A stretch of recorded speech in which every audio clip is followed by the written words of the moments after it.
Durante a pandemia, eu já ouvi quase de tudo. Casais que brigaram e se separaram. Gente que estava sozinha e começou a namorar. Aplicativos de relacionamento mudando estratégias. Gente que briga, mas dá um jeito de manter a convivência. E tem um monte de histórias.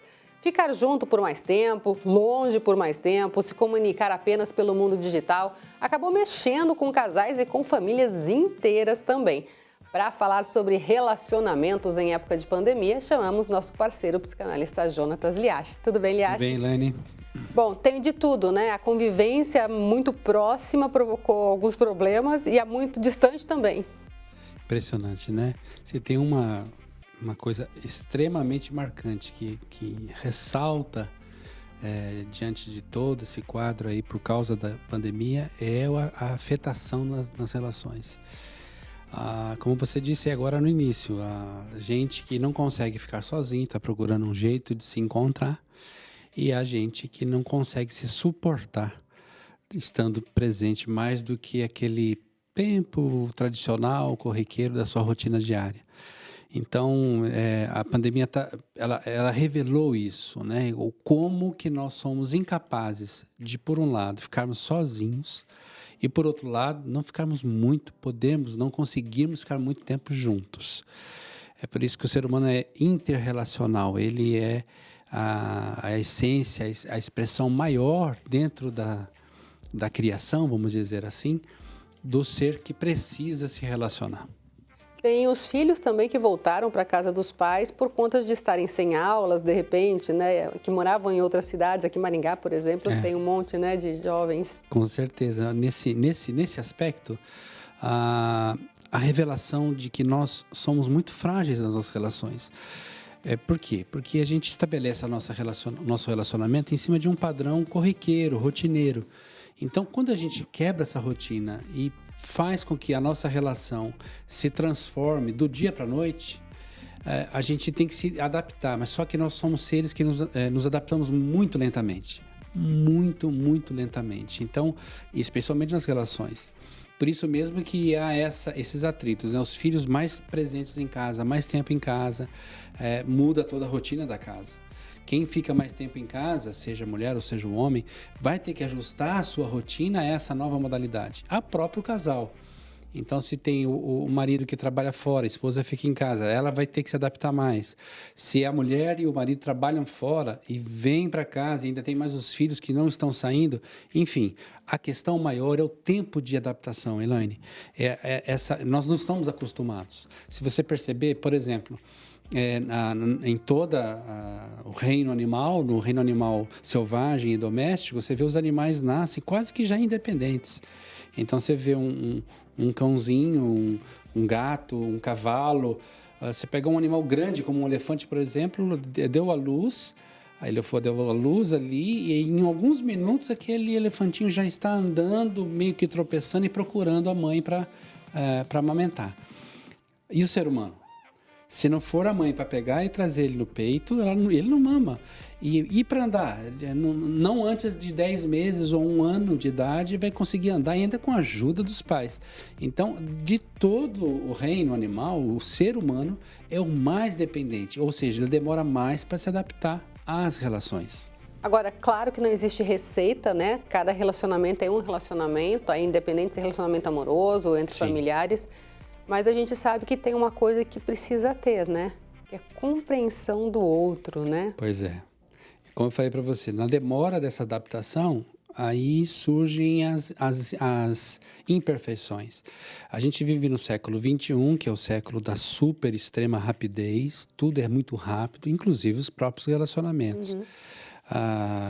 Antes era namorar, flertar, depois namorar, depois passou a ser amizade colorida, depois passou a ser ficar, agora é pegar. Então, você vê que esses processos são cada vez mais rápidos. A própria duração de um relacionamento conjugal, seja ele um casamento oficial ou pessoas que estão morando juntos, está muito rápido. A cada década que passa, diminui pelo menos 1 ano, 1 ano e meio a duração de um relacionamento. Então, a gente vive nessa época que é tudo muito rápido.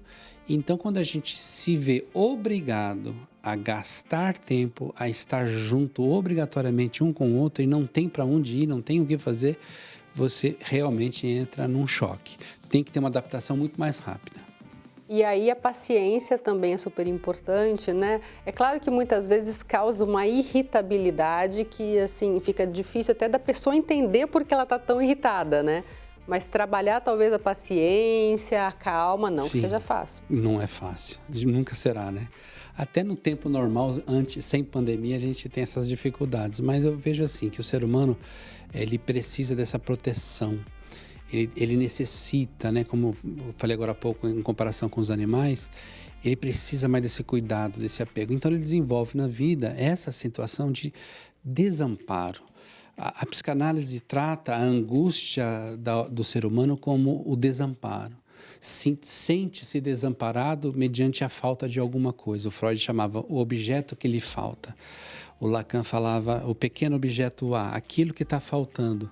Então, essa incompreensão daquilo que lhe falta gera angústia. E que angústia que é essa? O desamparo. Então, para não se sentir desamparado, onde se amparar, se apoiar, se proteger, se sentir acolhido, o homem busca essa relação. Então, é que nem você falou no começo, né? O pessoal procurando nos aplicativos, relacionando, dá um jeito para tentar se encontrar.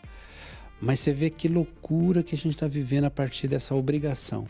Então, eu creio que a gente precisa ter essa sensibilidade e a paciência nesse momento, porque é uma coisa que não deve durar para sempre. Espero, né? Que não dure para sempre. Sim. Mas mesmo quando voltar a uma certa normalidade, todo mundo está falando uma nova normalidade, não vamos voltar àquilo que era antes, vai ter que também ter uma nova adaptação.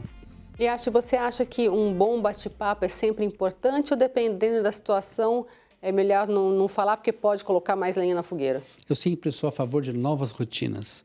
A gente não pode falar que a gente tem que quebrar rotinas, como se fosse romper. A gente só substitui rotinas. Então, é possível que dentro daquela rotina anterior, em que a gente não estava muito tempo perto um do outro, a gente estabeleceu rotinas. Agora eu tenho que estabelecer novas rotinas a partir de que eu estou mais tempo com a outra pessoa. Então, essa conversa que você falou, o bate-papo, porque tem muita gente junta hoje, Elaine, com o celular na mão. Uhum. Então, eles não estão juntos, não estão próximos. Pouco presentes só, né? Estão só presentes de físico, mas não emocionalmente, não mentalmente, não voluntariamente, solidariamente, né? Estão isolados em mundos distintos e virtuais. Bate-papo, brincadeiras, jogos, porque o pessoal caiu na Netflix, né? Caiu nas séries de TV. Que é uma muito fuga legal. também, né? Eu adoro, eu gosto disso. Mas se a gente ficar só nisso, você vai ficar achatando o seu sofá lá, né? Colocar o formato da bunda, e aí não vai fazer mais nada. Então, escrever, ler, conversar, isso tudo vai estimular uma nova rotina, uma renovação da rotina e fazer com que aquela relação seja mais amena. Você mesmo citou, quantos casais não estão brigando mais agora porque estão mais presentes? Separação, brigas, até físicas, por conta de que eu estou aqui, não te suporto. Não que não se ame, mas que de repente não está tão acostumado a não estarem juntos, que estando juntos parece que tem alguma coisa que lhes incomoda. E também parar e pensar nisso, né? Por que eu estou sentindo isso? Da onde que vem isso? Porque tem aquela coisa, né? Se eu estou irritada com você é porque está dentro de mim, né? Isso. O Lacan dizia, nós somos o discurso do outro.